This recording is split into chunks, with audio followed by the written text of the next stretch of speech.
ते तं भुक्त्वा स्वर्गलोकं विशालम् क्षीणे पुण्ये मध्यलोकं विशन्ति एवं त्रयी धर्ममनुप्रपन्ना गतागतं कामकामा लभन्ते.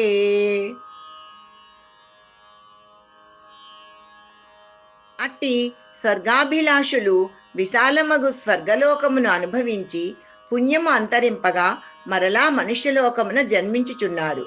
ఈ ప్రకారముగా వేదోక్త ధర్మమును అనుష్ఠించువారైన కామాభిలాషులు అనగా విషయేచ్ఛ కలవారు రాకపోకడలను అనగా జనన మరణములను పొందుచున్నారు.